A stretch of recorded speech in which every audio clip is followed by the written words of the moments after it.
Hello and welcome to round 2 of Let Por Racing's Praga World Tour. My god, what a turnout do we have today, both in the race and here in Discord. 20 drivers so far that we have on the racetrack so far, matching the numbers, I think even exceeding by one, the numbers that we had for round 1. And by god, what a track do we have for all of you here today. Let me know if the game noises are fine, or I need to turn myself down, or the desktop audio. And turn down my headphones so I can hear myself speak. Fantastic. So far so good, everything seems stable. I am very happy. Again, a warm welcome to everyone watching, welcome to all the drivers. Thank you everyone for joining. My co-commentator today will be somebody different than Dave. Unfortunately Dave is stuck at work today. But no matter, we will have another one coming joining us later. Anyway, where are we today? We're in France today. Home to almost half of our grid here today. We are at Magny Cours, a world-renowned circuit. What can I say about it? Used to host Formula 1 racing back in the day.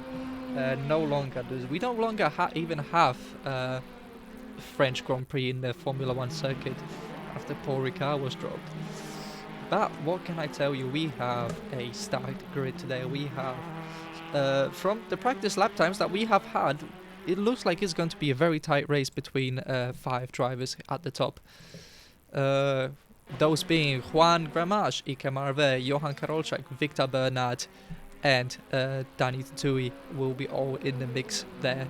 We may get some surprises from newcomers, such as Fabian Gartner, first race here in the Praga Cup. And he's going to look to make a mark, currently sitting third. Let me just get the autocam off,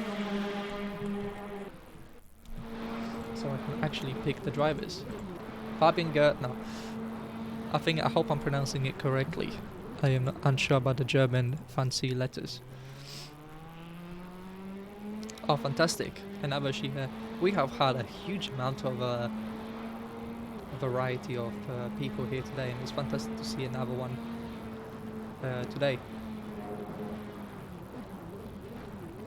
But yeah, let's have a look at Fabian to see how she's doing. Currently third in the practice sessions. These will be well, they will show you almost how the race or qualifying can go. Not entirely, as these are practice runs. People will be doing few runs, doing final settings that they can change. Fabian's looking around. I think the tires are a little bit cooked. So let's leave Fabian and go to current fastest lap time of Ike Marve, 2 times Let Pro Racing champion.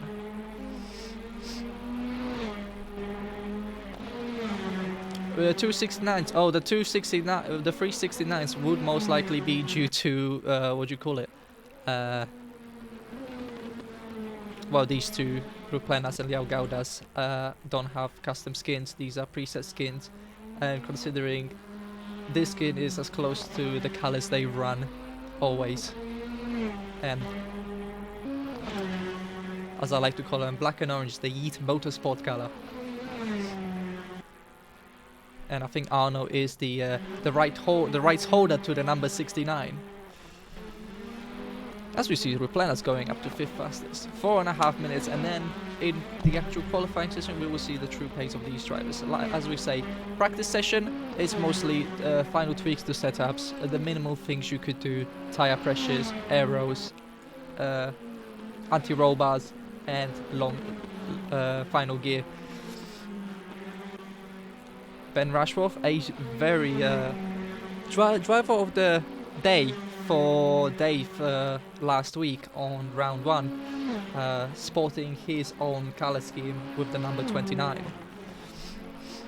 If you want to take a look at some of the new driver skins that drivers have made, or liveries I should say, not skins, liveries that drivers have made with Ben Rushford with a beautiful red, white and black.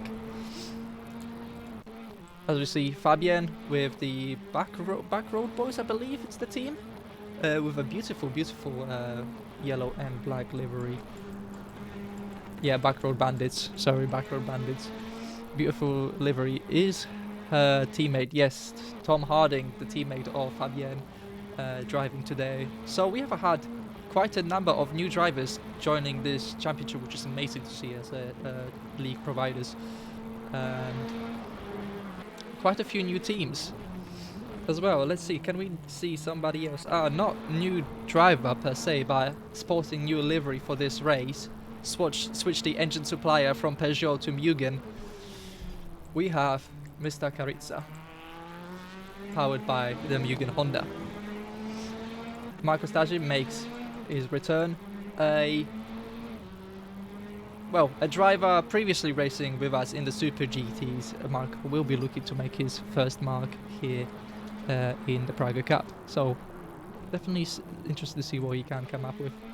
Corey Andrews making one of his, I think it's his first appearance, I believe so, in the Praga Cup. Will be racing for the GFG team, a 3-member outfit, and I think only driver from the GFG representing the team today. Ven has arrived. Well, hello Ven. Testing 1 2 3. Testing 1 2 3 for the stream. Testing 1 2 3. Let me adjust audio. And yes, hello to everybody here. I am Ven indeed. You guys haven't seen much of me in a while, I would assume, but regardless, I am here as commentator here, as a special guest, you can say, for today's Praga Cup race, round 2, around the fantastic circuit of Magny Cours, which I think is mostly known as hosting the French Grand Prix. Lastly, in 2008, where it was won, I believe, by, I want to say it was the Kimi Räikkönen victory or Felipe Massa victory, but I can't remember. It has been a while since the Magny Cours appeared on the F1 calendar, and what a shame because this is definitely one of the fan favorite tracks, I believe. Yes, indeed, I would have to agree with you. So Johan, speaking of, fast cars going down the circuit, goes for a 139.2, beating Ramage by 500s. I said about thousand, that's Five hundreds. thousands. So That's 5,000. that's even 5,000. Sorry. So, yeah, that's just incredible. It's gonna be very tight, I think, at the front, but yes, we can see from the practice so far, it's gonna be a little bit of split in terms of the pace between the drivers. I mean, you have first and second, then third, kind of in the row, which is Iker and Javier, and uh, so yeah, I think it's gonna be very interesting today. There's going For to the be battles up and down the field. I mean, going back to the practice lap times that drivers set up through the week, we have top 4 drivers uh, within 3/10 of one another. And if you extend that to 1 second, that will put top 7 drivers within 1 second.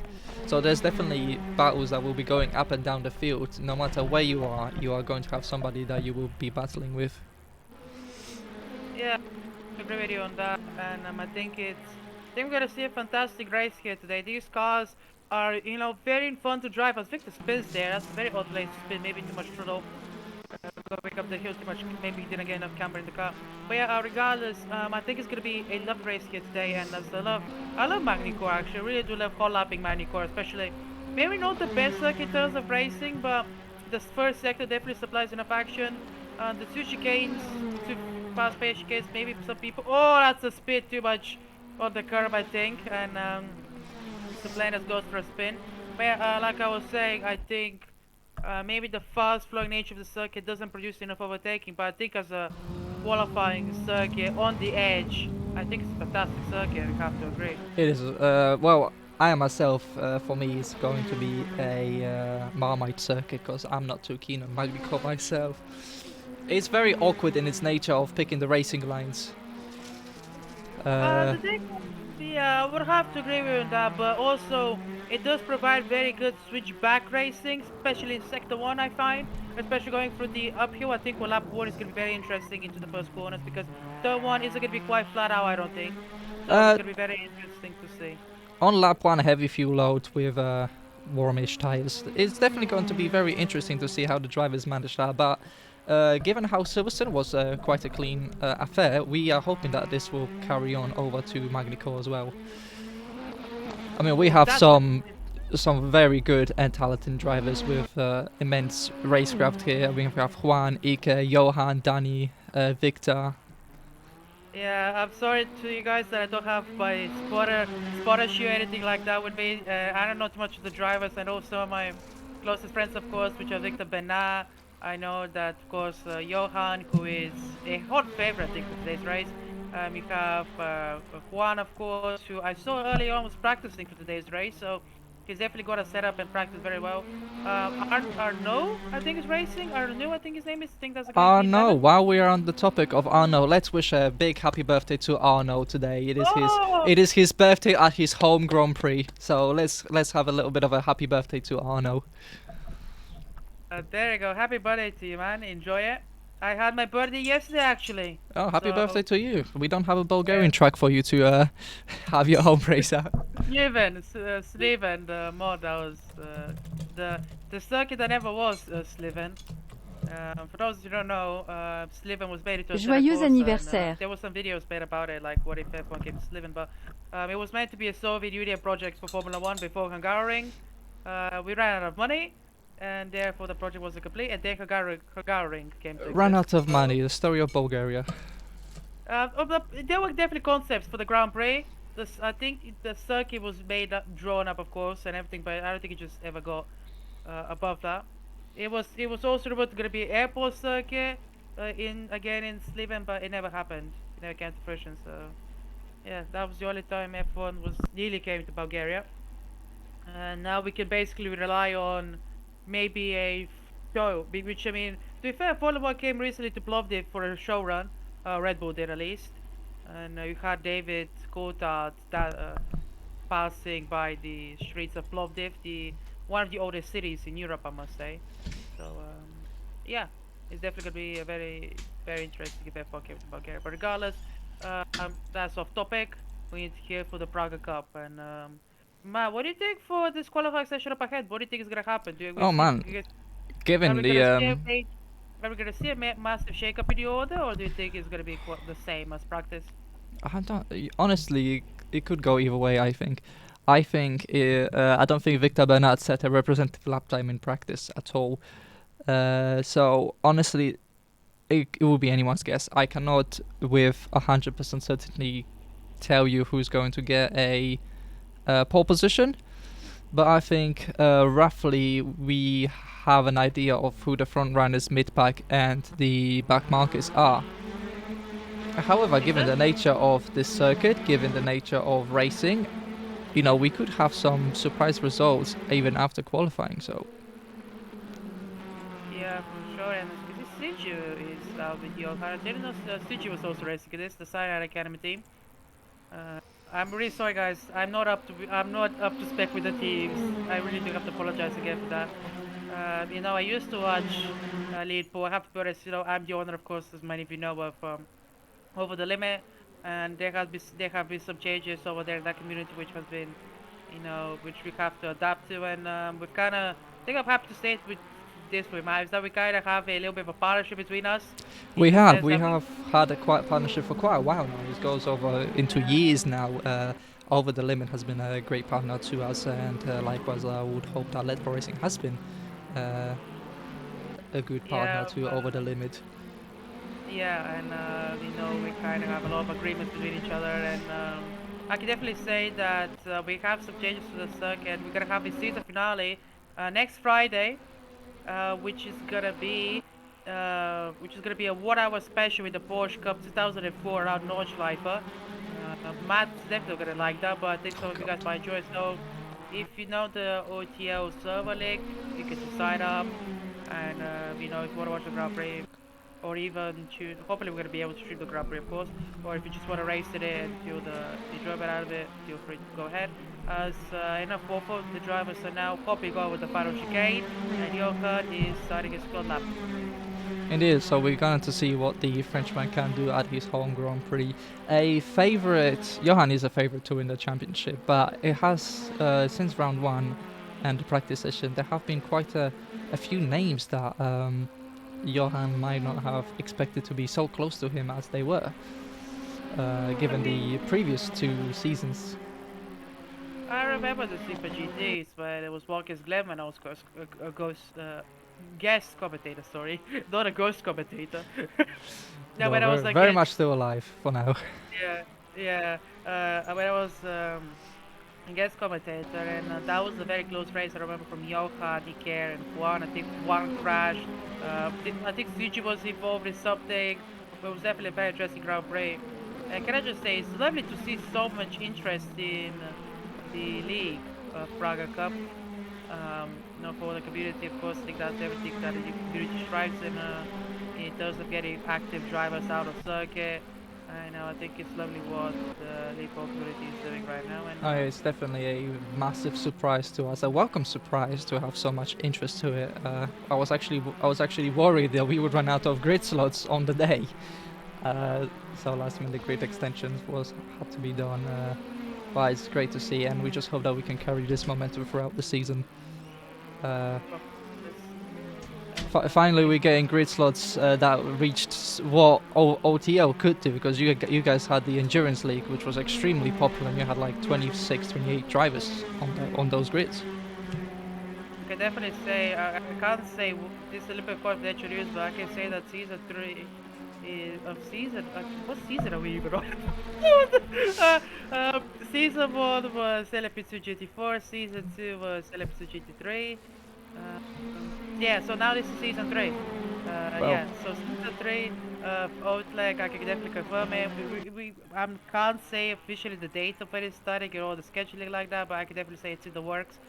And we also hopefully gonna be announce the gone, sprint, spam bot. and yeah, big old Spampo exactly. And yeah, hopefully we're gonna be announcing as well a sprint series alongside that. But we're gonna see how it turns out. I can't promise anything, but that's just the news that I can give you guys Well, that as the owner. is Wonderful news. So let's just move trackside for a little bit as we see Danny Tatui going very sideways through the what I believe is the corner. Ooh, very close. And we have Leo Gauda spinning in the same spot, so there might be a little bit of a concertina effect going on there. But let's look at the timing score. We have Johan Karolczak only 8 thousandths ahead of Ike Marave, and behind him Juan Gramash by just under a tenth. We again, like I said, Danny Tatui only 4 tenths, Victor Bernard half a second, and Scott Sovic on just under a second. So we are going to have on the 1 minute 39 circuit, 1 minute 39 circuit lap time. It's quite close. It's going to be quite close, especially throughout the race distance of 20 minutes. Yeah, of course. Oh, that's a spin. That's a spin right in front of Juan Gramash, right in front of his teammate. Did not clip the wall, or at least I don't think he clipped the wall, but I think he just took on a little bit too much curbs, and I think he may have thrown his teammate on a really fast lap. Can I just say what I spotted? Just right there for that chicane is that Johan takes a lot more curb. He's definitely a lot more confident in that car and the way it bounces during the final chicane. So I think maybe his setup is more geared towards a little bit of a higher car, I would say personally, from what I can see, but I can't be too sure on that. So to give you a little bit of background on the setup, it is semi-fixed. So the only things the drivers can change is the ARB, pressures, final gear, and aero. And the way sorry then, I'm chatting waffle then. Yeah, but I think that the way we set the cars up seems to be able to take the curves quite a bit, because we have, well, these cars, you can turn TC on and off if you really want to be left out up to drivers as well. But the cars kind of operate on permanent traction control, where we've basically opened the diff on power and closed it on braking. So these cars are now very, very stable and quite friendly even to newer drivers, and honestly quite a joy to drive. Yeah, that's the Praga. I mean, this car gave the shed boy Jimmy Broadbent his debut racing. He became a champion in one of these things alongside Gordy Munch, who sadly we don't hear much of. I hope he's doing well in his racing career. But yeah, he owns one of these cars now. He took it to Time Attack, which I can't wait for it gets started. By the way, I love his Time Attack videos. Yeah, the Time Attack. I had a great pleasure to how do I say it? View Goldie in person, and meet Jimmy Broadbent in real life as well. And he's a wonderful, wonderful person, real down to earth, very approachable, surprisingly. Which is sometimes I find a lot of more famous people kind of lose that touch with the normal people, with its audience, I suppose. Yeah, they're not grounded. No, but no, Jimmy Broadbent is a great person, real down to earth guy. Yeah. I mean, speaking of waffling, we haven't kept up much with the circuit, but it's great to have one of these chats. I find personally for myself, because I think these chats are going to go down very well. Sometimes, you know, just to friends really. We really are friends with Matt. For now, it would be 3 years. I want to Yeah, say. 3 years. I remember how our friendship began, where you wanted to get me banned from Sim Racing GP. That was peak, you know. That was Calabugi Park, whatever that was. Calabogie, yeah, Calabogie. Calabogie Park F3s. Yeah, F Dalaris, I think? Dallara F3, Or Tatus. yeah. No, Dallara. I remember Dallara because that was the first car we used, and I was actually decent in that car. And that's why I was pissed, because I think I was like P3 or P4 or something. And then Matt turned up basically, and ruined his whole man's career. He really did that race, to be fair. That's when I actually used to be quick. Now I'm very passive. In my driving style, I don't think I take as much risk as I did back in the day. Back in the day, every lap I was on the rails. So. No, I feel you exactly. You got 1 minute 20 left, but to be fair, I feel with myself, my driving kind of mellowed out. It's mostly now developing content for. Developing a lot of content for Assetto Corsa. That's where my driving style comes in now. Yeah, my driving style nowadays is kind of just that I try to go on the rails as much as I made it. Now I focus on the racing line a lot more rather than just smashing the throttle. Focus a lot more on the racing line and how to get the best exits, because I think that's where you find all the time I think it's in the exit rather than the actual braking of the corner because Yeah, in the traction zones, and you learn quite a few things like trail braking, how to use brakes to rotate the car rather than the steering wheel to minimize tire wear, things like that. But moving back trackside, 30 seconds left. What is the time zone? We have Juan Gramage and Victor Bernard setting the identical lap times, 1:39.408. I think that's something that's happening more and more often in our league racing, where I think this is like the third time that two drivers have set identical lap times. And we have Scott Solvik and Tom Harding 4 thousandths second away from each other. Danny Tatui 4/400ths second behind Tom Harding. And Fabian Gardner only 7 tenths behind Johan. So P1 to P8, 7 tenths. That's a recipe for a great race if you ask me. yeah, we'll have to agree with that. And for my fans of English Premier League, right now Brentford and Nottingham Forest are 0-0, with Ivan Toney coming back from 8-month ban and scores. So Speaking of Premier League, then Thibaut Courtois still in Chelsea? Thibaut Courtois is right now injured with a torn ACL in Real Madrid. Real Madrid. Sarah was a few days ago. She raced against Thibaut Courtois Yeah, in I did saw iRacing. that. As we Again, see, goes Kamara Courtois! there goes one And up there- higher for P1, 1:39.132. The whole nation of Spain is having a Spaingasm, as Rocky Pablo Hog would say, As as you- Marco slides over the lane. I don't think that's the start finish though, so No, he's that just a was little not. bit forward. Yeah, just a little bit forward, so Marco unfortunately starting from the back of the grid. No, After that. but and absolutely, we have a front row. We have a Spanish front row lockout in a Spain French gets Grand Prix. But let's not jinx it. Johan is coming across the line, but I don't think he's improving much. Let's see as he crosses the line. It can't ruin the party. It's a Spanish 1-2, and the whole nation of Spain is having a Spain-gasm. This As can't we be taken see, away. I'm not sure whether This- Victor Bernard is on a valid lap time, but Victor Bernard, the third Spaniard, is still going around the track. So let's see if he can. And this party can't be ruined by Max Verstappen in this league. Oh look, he's pulling out, so there you go, that's it. That's his lap over. Let me reroll my lifetime is to see if anybody else is on a valid lap time, but I don't think so. Breitmeyer might be. No, he is going very slowly. He's kind of cruising it. I think he's just kind of cruising. So we go Victor Bernard, Ben Rusher. I think that will set up the grid. But yeah, Victor Bernard was on a outlap, I believe. Scott Solvik pulled back into the pits, and I think that's it. That is going to be our grid. We have a front row lockout for Spain at the French Grand Prix. Yeah. So Yeah, the just- Franco-Spanish War is about to reignite once again. I mean, aren't they teammates? I thought they were teammates. They have to be teammates. Iker and Juan are teammates, but we have Johan Karolczak right behind them, P3, with Victor Bernard, another Spaniard, in P4. And then I we've got think- Scott Solvik, Todd Harmick, P5, P6. Danny Tatui and Fabian Gertner, 7, 8. 9, 10, we have Corey Andrews and Ben Rashworth. We've got Karitsa and Rupernas, 11, 12. Quanti and Anno, 13, 14. Liao Gaudas and Siedlecki, 15, 16. Then we've got Arno and Tautvidas, 17, 18. Then we've got Mateusz Breitmeyer, Ed Marco, 19, 20.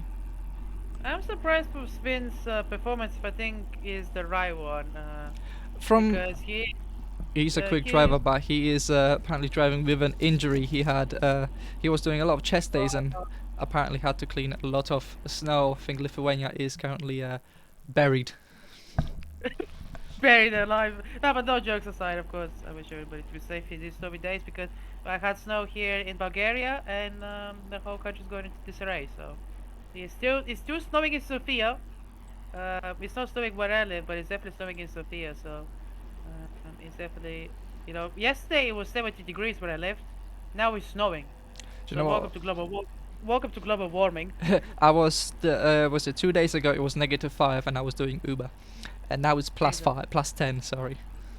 Yeah. So there you go. That just shows you the. Tautvidas just says now he's just shit up driving Praga. So Yeah, the Honesty. Praga has a very specific because doesn't have as much steering lock as compared to a normal GT car. I think you I definitely can don't, feel it. I don't think so. I don't think it has a similar amount of It steering definitely lock. feels a. It definitely feels a little bit like you know what I mean. It does the steering right, It's like you can't turn it that sharply. Yeah, Is yeah, steering lock to lock wheel. there you go, the lock to lock ratio. You can't turn it as sharply as you would have liked, of course. Um, uh, and this thing definitely is so good around the Monaco hairpin. Let's just leave it at that. The Monaco hairpin, the Macau hairpin. Uh, Indeed. Well, hello, yeah. hello. We have a total of 24 viewers. Where did you all come from? Welcome, welcome. Hope you're going to be enjoying the show. You are just in time for the main race event. 24 people listening to my voice. Shock. I know, right? Shocker. That would have to be more professional now. Now, Because there's I can't that. now just sit back and enjoy the action, which is what I wanted to do. But We have added pressure now. But yeah, welcome, now I welcome can't. all. We have Now if 1 I minute slip to. up, if I slip up, I'm getting clipped. Yeah, you're So, definitely getting clipped. You'd be getting clipped regardless. We have Ike in the on the grid and watching the stream, so regardless of what happens. yeah, I'm so happy I'm able to make one of these commentaries, and I'm very thankful for the invite. It's always a Definitely, pleasure, Ben. it was you invited me a week ago. And by a week ago, I mean 5 minutes ago, and so yeah. But regardless of that, I'm really here for a good time. The one time I'm actually free, to do this video, and I'm very excited. 30 seconds are now before the lights are on, and hopefully nobody jump starts, because that would be very bad. Fantastic. Yeah, 25 seconds until lights go out. Look at the grid of Pragas we have, and what a colourful grid we had. I think vast majority of drivers here have turned up in their own livery, and a real mix of colours here. At least it's easy for us commentators to spot which team is which car. Indeed. At least there's for us. Indeed. So let's see. Can the Spanish maintain the lead, turning into round one? Somebody teleported to the pits. I saw somebody missing there from the grid as the lights go out. Lights go out, and the Spanish have an excellent start. Excellent start by Juan Gramash, already attacking Ike into turn one. No team orders between these two. They never race with team orders, so it's going to be an excellent What is start. this? There are a lot of drivers up in the background, but let's focus right now on the action. We'll go back and check what those guys later in the post-3 play. Oh, we have a spin already! Oh, there's been already contact. There's few cars, 3 cars involved. And Cyanide have gone through. Cyanide, I think I made it. I think the spot Cyanide cars have made it, or I'm not sure. No, I think Sinju might have been involved in that, but Victor Berais up to 2nd place. No, Sinju's spot, unfortunately. He was involved in that calamity up the hill, and I told you the lap 1 was going to be a dangerous position. I think first goes for a little bit of a dive. Hopefully gets a move done. It's so hard to keep up now with who Yeah, I think that'll be about half of the grid. I think we should where. restart the race. We might throw a little restart. I think that was about half the grid that was involved in that That kerfuffle. will be up to race direction. I think in race direction discretion, we will give it a race restart. We had somebody getting kicked out into the pit, and we had half the grid being knocked out. So let's go for a race restart. Yes, that's a race restart indeed. I mean, I think the right decision. I mean, hindsight, of course, the leaders are going to be very happy. The And leaders would have been Spanish- very happy indeed, but unfortunately, I think race director's discretion, we would have to restart. Make sure on the grid you're ready up. Yes, but that was fair enough to race the restart. I think the format is 2 20-minute races, stuff, right? 2 20-minute races, indeed. However, to be fair, the crashes have come in the area. I was not expecting it. It was just after the turn one. The uphill is very tricky because you feel so confident, you feel confident to go out wide, but then you notice, oh shit, I'm going too early on the throttle. Then you have to slow down, and then it causes the tira effect, and it just. That's why I think that was mostly of the crash right there, because it's also, it opens up the corners, like basically let you decide your lanes down the straight. So I think that's what maybe caused some of the drivers out there when racing. That's why you saw some taps of the rear wheels, and therefore spins, and therefore crashes.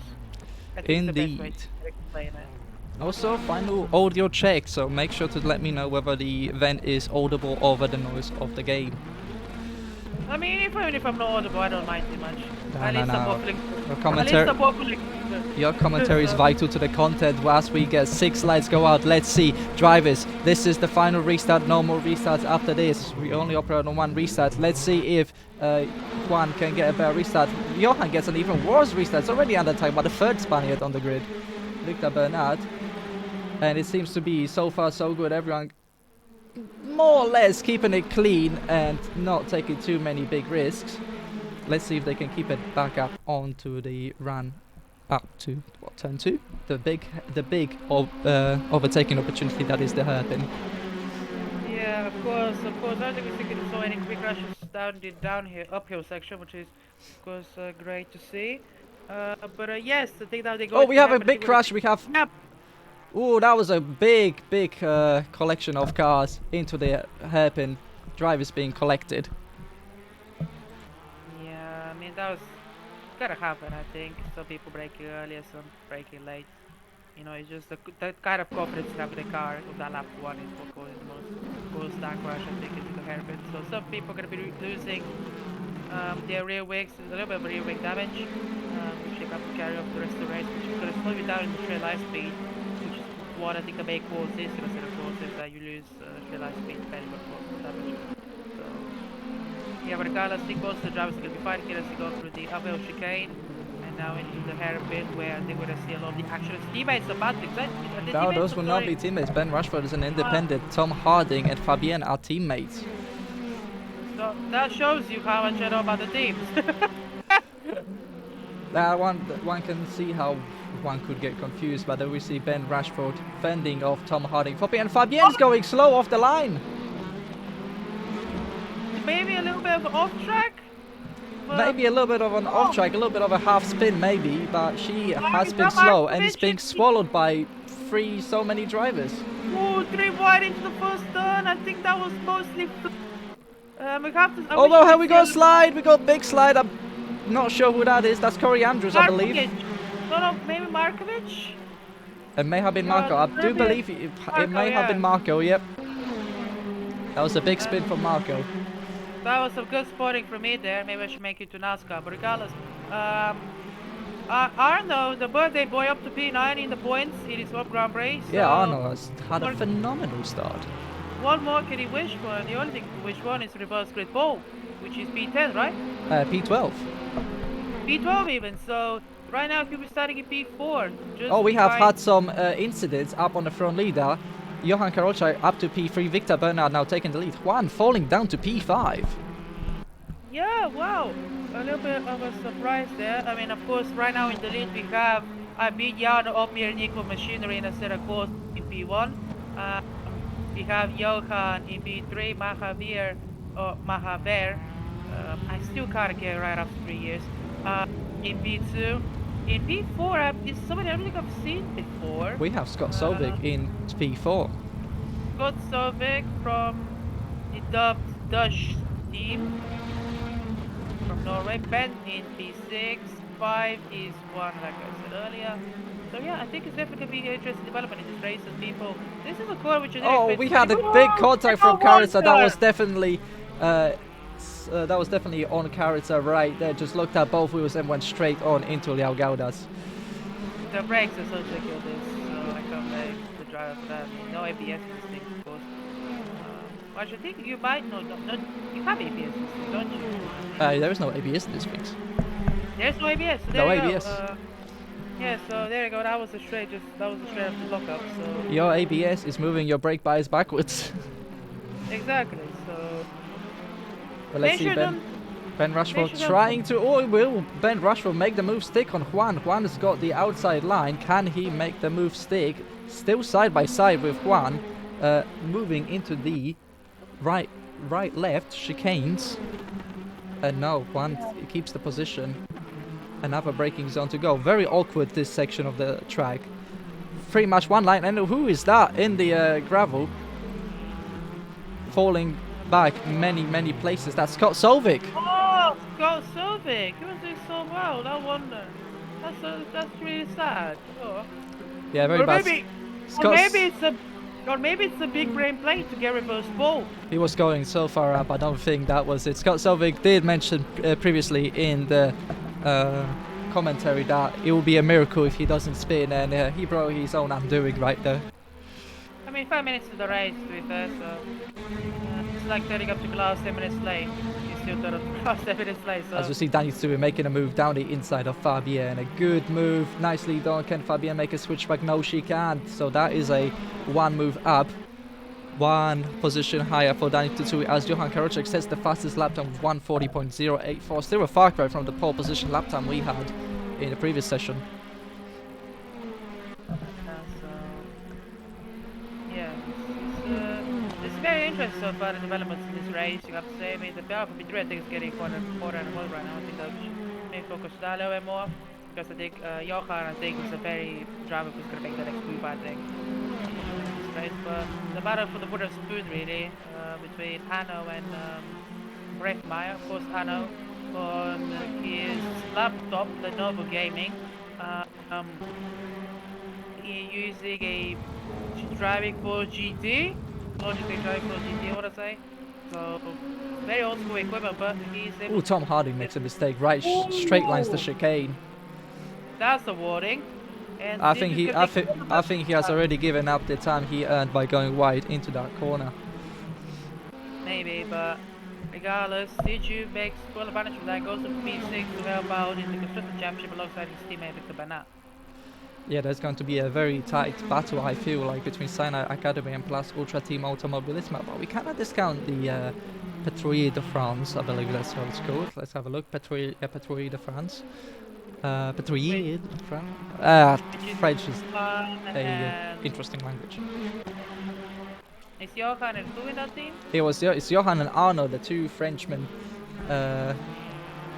representing their nation. Do we have any noticeable names missing today, or is this a full grid? Do we have any noticeable? We have had from drivers that were supposed to turn up. Let me just have a look who said they would be turning up. We had Amber and Juniper Baker representing Dogbox Racing. Both of them did not turn up. Isaac Nilsson said he would be turning up, but unfortunately he did not. And apart from that, I'm not sure I see many. There's two other names. Oh, we had newcomer Italo Gutierrez. He's missing as well.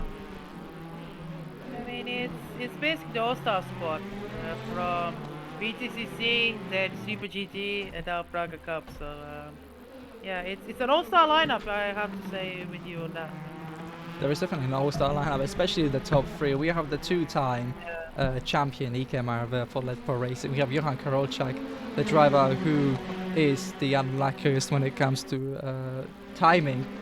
Ike spins! That's a spin! Is he gonna knock anyone out? No, he doesn't. Keeps the brakes on. Luckily doesn't take anybody else out, but that has promoted Johan up to P2. And has lifted some pressure off Victor Bernard. That was a big spin. That could be a championship deciding moment. Why did you can't really try and stick it up there? I can't tell because his line was like he was gonna send him, but you can't send it through there. I'm sorry unless you punch him out the way. That was a very brave move, if it was a move by Iker. Not sure. I think he may have gotten a little bit blindsided, tunnel vision, and just forgot his brake marker. Maybe, but that means that Victor Bernat and Johan have got a little bit of a gap now to relax in. They and do. It is basically now a deja vu of round one, where it was Johan chasing Victor in Silverstone. And once again, at his home Grand Prix, Johan is chasing Victor once again. Wow. This is a very interesting development in this race with that stay from Iker. Of course, going to feel frustrated by that, but then again, he's only lost 2 positions, so it could have been worse, but I can already hear the Spanish words coming out. Should we say them on stream, or are we not allowed?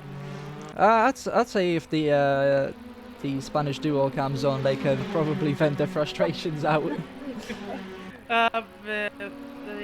What they were saying is that basura, I know what that means in Spanish, it means trash. So basura, I think we'll be here on the radio. Amongst some other, the anagram of Plus Ultra Team Automobilismo might come up a time or two. About that? You're right. You're right. I did forget about that. And we have Tom Hardy making a move by Danny Tatui. Either that or Danny Tatui was attempting a move on Tom Harding as he moves to the inside. Gets the space. Ooh, no, I don't think there Oh, was much door banging, but Milka, side by side, Danny Tatui makes the play Milka. stick through the following chicane. A Is that the young good mine move. car? Is covering the young mine car? I think. Obviously side sponsor. Because I know Milka, Yeah, Milka. but Then, Milka is teacher, but what sponsor was Harding no, running no, on this side? birthday driver has had an unfortunate spin Uh, through the last chicane, and he's been doing so well within top 10. Very unfortunate for the French driver on his birthday. Let's see if he can and make the positions back up so he could get a reverse grid pole, a position he was very well accustomed to in Super GTs and BTCC. but yeah, but right now if sticks stood as they are, P12, which would be Mr. Uh, I can't tell It's the Mr. name. Carizza that will be Mr. on Carizza. the pole position for the reverse grid. 8.5 minutes left, so there's still a good amount of lap. I believe there'll be about 5 laps still remaining. And Victor is pulling away from Johan. I think Johan might be going a little bit more considered for the championship, personally. I mean, if I was in Johan booth right now, I would be going a little bit more considered because it's very hard to make an overtake here, and I think we're kind of praying with a mistake with the driver, but kind of forcing him to a mistake for you to which take full advantage of, and I think that we're not gonna see it yet because I think Victor has really developed on his bottle game, let's say. Um, so I think it's gonna be I think Johan is gonna be See? very hard done by he's relying on a mistake by Victor because I don't think Victor is gonna make that mistake. Victor has been He's, quite flawless at Silverstone uh, when he was yeah, racing, but Johan, even though it's early in the championship, there's still points to be made. Johan is 4 points behind Victor in the championship, and the championship standing yeah, for Letpo is 5 points separating P1 and P4. So the top four that we have here are the closest in the championship so far. yeah. I think it's the other clear favorites. I mean, it's kind of like a 2010 situation. Basically three constructors racing for the title in China Academy. Um, Johan's team, of course, his teammate. Oh, Arno loses it again, gets a little bit of a rear lockup, and I think snap obviously to the left. Well held by Arno not to spin it. Honestly, it looked like a little bit like a loose wheel or something like that just came off to me, but I think mine just been oversteer, like you were saying. Oh, and maybe. Johan is as close as he ever was to Victor. And nothing comes to it from this chicane, but no, well held by Arno to save that snap oversteer. That was a really good defensive maneuver by Victor. I have to admire him on that. Coming to the hairpin, I think that was a very good maneuver to force him to take the same line as he is, and now Victor's going defensive again. And that, to me, whenever I see somebody go defensive, it just means go attack them.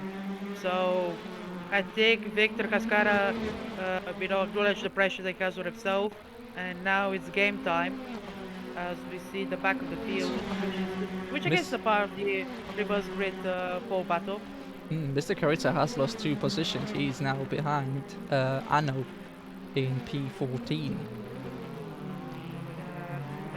And enough of the end is going to start getting those pole, and she could do a lot of damage with that position. Good recovery by Conti up to P11 after the mishap that has happened at the start of the race. And Johan once again almost side by side going into the first hairpin corner. Can he make a move? He goes way too deep, unfortunately. That's Victor way Bernhard. too deep, yeah. I know he's trying to go for the exit, but no. I immediately said it as well as soon as he went outside. I was like, no, he ain't making it to happen. I think he left his braking point way too late, and he goes quite wide through there. He might be struggling in the tires. Johan did say at the end of Silverstone, I think it was Victor as well, that these cars do get a little bit slidey towards the end of the race. I think they're gonna take a picture of his car to prove to him that he did track extend, and the side cameras, of course, because a lot of the circuits now have sensors installed onto them, and whenever you run over the sensors, they take a picture of your car. So I think maybe Johan is getting some pictures for the holidays, for his fridge, sorry.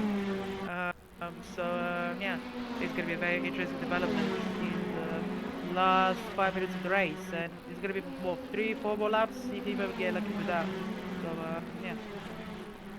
Yeah, there's going to be about 3 or 4 more laps, so there's still plenty of opportunity. Johan is falling back and getting into the clutches of Juan Gramage. Sponti makes a nice move around the outside, switching it to the inside, not even just on the straight to the final hairpin, making a good move past Corey Andrews right there. Yeah, it's definitely a very interesting race so far, like I said, and I'm very much enjoying my guest appearance. I wish it could have been Bristol, but on Bristol, but this Good is the old next Bristol. best we can go. Actually, let's go through the calendar to remind the people of the events that are coming up. Let me check. Well, the events that are coming up, we have next weekend, we have PGO National, which I think is going to be quite an interesting race. And we are planning, we might be making it nighttime and see if people's PCs can handle it. We will test that throughout the week. I would actually surprised when they're doing the full circuit of PGO. I think PGO full circuit would be fantastic, especially the downhill chicane. I think because these guys are not that fast, and I think National provides just long enough lap time to be raceable. Fabian takes all the bollards out, but those bullets have taken a beating, by the way. none of the drivers will have those bollards there at all. But Yeah. as I was saying, PGO National is I think a good length, and having it nighttime would be excellent. And well, if you look at the rest of the calendar, we have Istanbul Park, Bahrain Outer, Autopolis Short, Mandalika, Albert Park, Mosport, and Sonoma. Yeah, so it's definitely going to be very interesting, I think, to see how. Indeed, can we just say well done, not to give him a commentator's curse, but Talsfidas is doing extremely well, putting himself up to P9 after the qualifying session that he had. Yeah, of course, and he's a very now experienced LFM driver now in the AC University, because that's good to keep in mention. Oh, and again, Kuritsa makes the same mistake, looking up the brakes and pile driving into Arno. Oh, it's not for reverse pole, is it? No, it's not for reverse pole. Reverse pole is 15 seconds up the road. Oh, so it's for the wooden spoon, basically. Yeah, it's the first of the wooden spoons. Yeah, because let's be honest, reverse pole is such a big advantage. It is indeed. At the moment, it's going to Corey Andrews, while drivers are still. Ooh, what a move and dive down the inside. There will be some harsh words being exchanged right there, I think. Quanti is a big winner. Yeah. Very opportunistic. That was very opportunistic, and I don't think Tad is going to be happy with that maneuver. I don't think so. I don't think Tautfidas would be happy with that maneuver. Tautfidas spins through the chicane. Tautfidas goes around, and I don't think he will be very. I don't think he will be very appreciative of the sequence of events that have led up to here. 12 is still a point, though, right? So 12 is still a point, and it's the reverse pole position. So it's reverse pole, so I think that reverse pole could cause a lot of damage.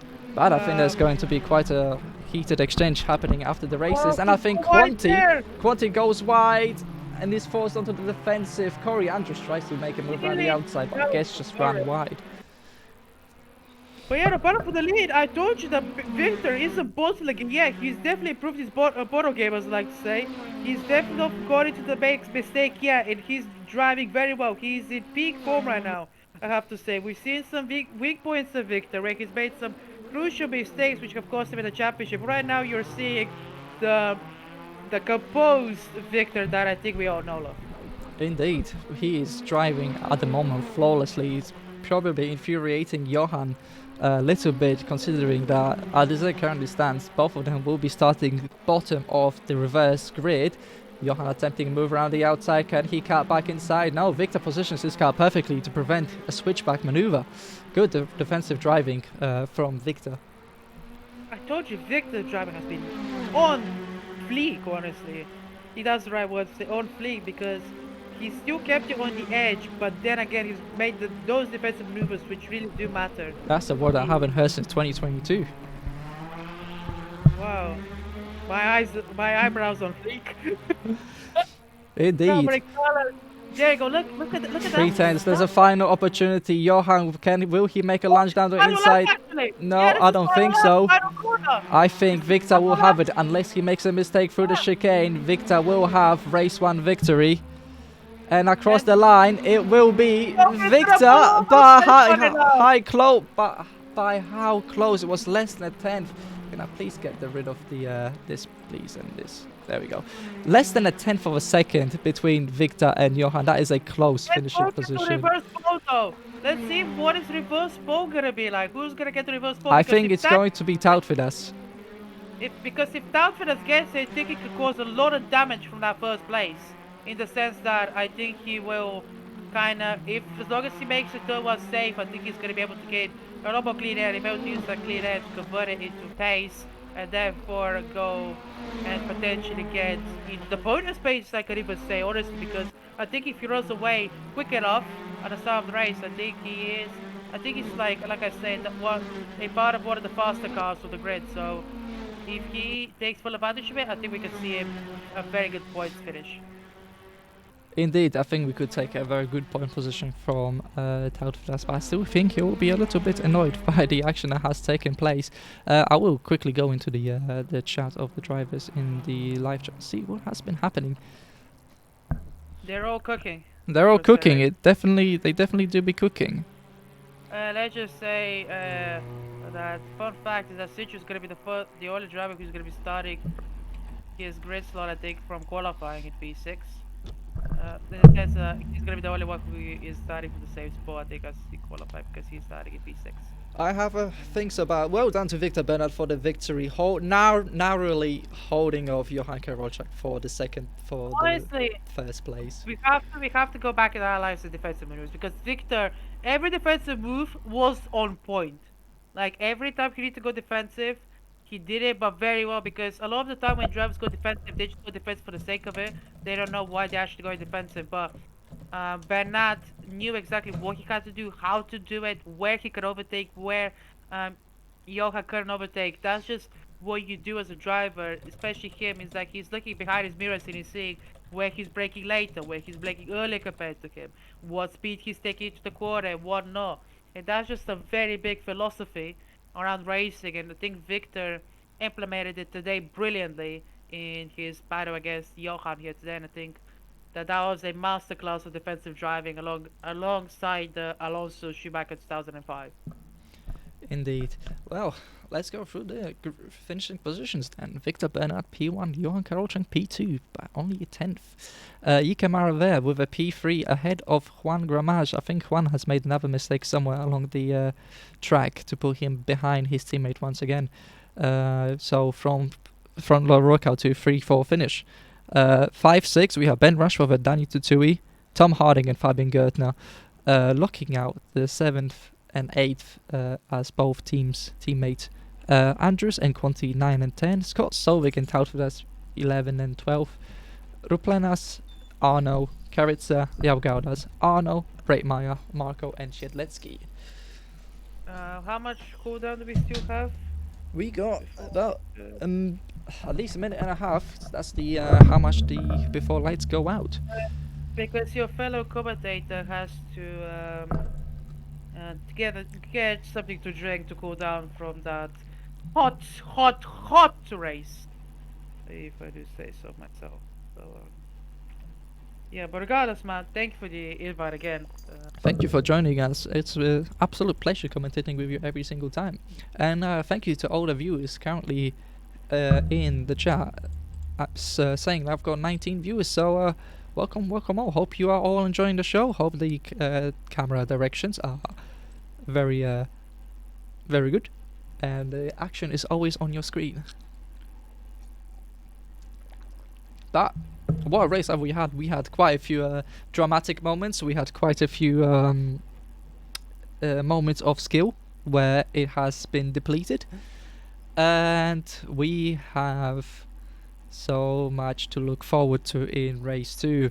Reverse grid will be Tautvidas on pole position, followed by Scott Solvik on the front row. 3rd and 4th will be Quanti, followed by Corey Andrews, Fabian Gertner and Tom Harding. Be 5 and 6. Yep, we already have that in reverse. Danny Tutui, Ben Rashford, P7, 8, 9, 10, Juan Gramage and Ike Marve, 11, 12, Johan Karocha and Victor Bernal. So let's see if everything goes well to the top 2 finishes in the previous race, because we remember what happened in Silverstone. That's been quite an interesting incident, but I don't think a similar incident will happen.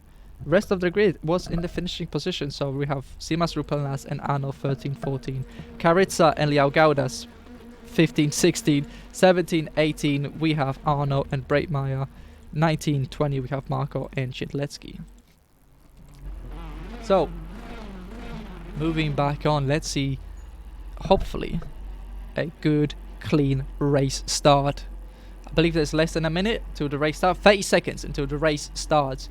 So let's see if my co-commentator makes it on time. Let's see if we can get a nice clean start in the first race and not repeat, well, sorry, the clean start in race 2.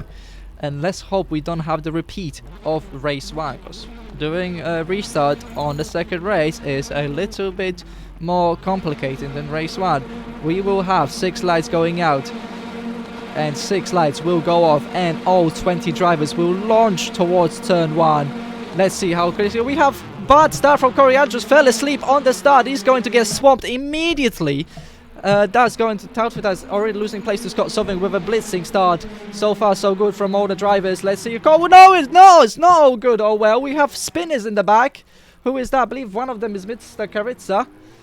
And it's Liao Gaudas and Marco. So 3 drivers have had a little wee bit of a spin. It's all good. We can still carry on racing. Ooh, action right off the start. So let's see how it goes. We're going up to the first corner. This is where the incidents will happen. 20 cars. We only have a little bit of contact pinballing in the hairpin corner. How is it going? Most people driving by. Victor Bernard is involved. Johan Karolczak going through. Most drivers end up unscathed. I think we are all good here. But this is not over. We still have a massive gaggle of cars. Quanti, big loser out of the whole bunch that have happened. Tautfitas keeping second place so far. Arno but making a good lunge down the inside, improving so many slots. Good opportunistic move from Arno. But we have had some high points of friction already in the opening laps. But so far, more or less, it's been pretty decent. But there will definitely be quite a few incidents to review after the end of the race. Yeah, of course, but I think it's a very interesting development so far.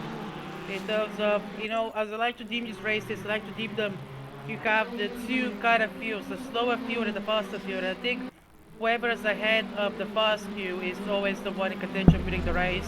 Oh! Ooh, Danny Tutui almost sending Tom Harding into the wall. That was a on the borderline maneuver. Is now Johan gonna take an opportunity to improve himself past 1. Look at the brave driving from him, man. And we have, we had Ike down in 16th place. Quite a lot of incidents must have happened to him. Victor Bernard down in 11th place. Not something he will be relishing in, but he has come back before to a good finishing position on the podium in Silverstone from much lower position. So let's see what he can do. Big lockups up and down the field. And we have a spin. We have Tom Harding being spun around. I'm not sure whether that was assisted or not. Ooh, drivers being cautious. We have 3 drivers in the gravel pit over there. It's playing into hands of Ikemara there. Marco ended up in a loser. Tom Harding, the biggest loser out of all. Dean demoted down to the last place. As Ben Rashford makes a move down the inside of Arno. Arno's going to attempt a switch back. Can he make the move? No, Ben Rashford looks like he's going to make it stick.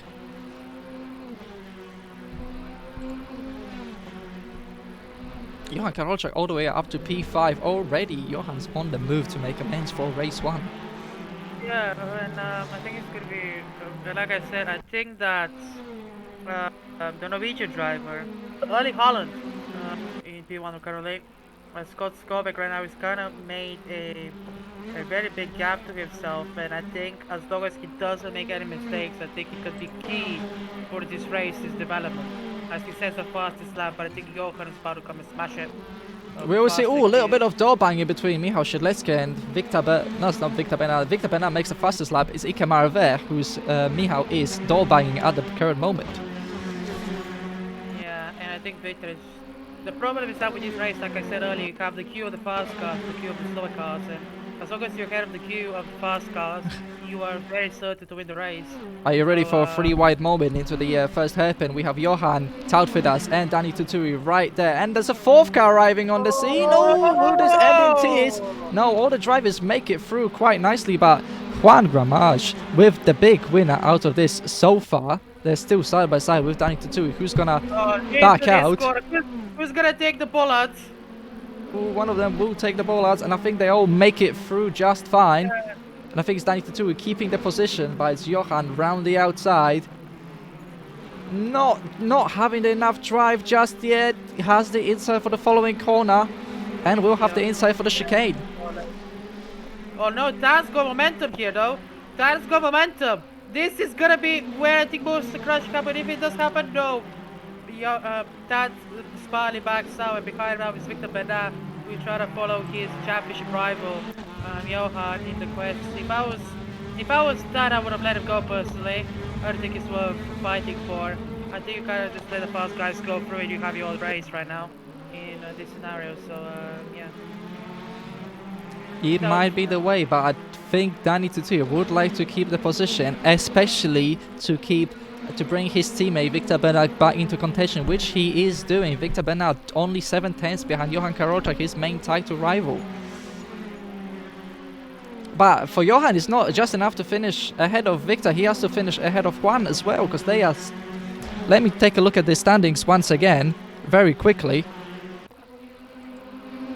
Let me go back into the league results.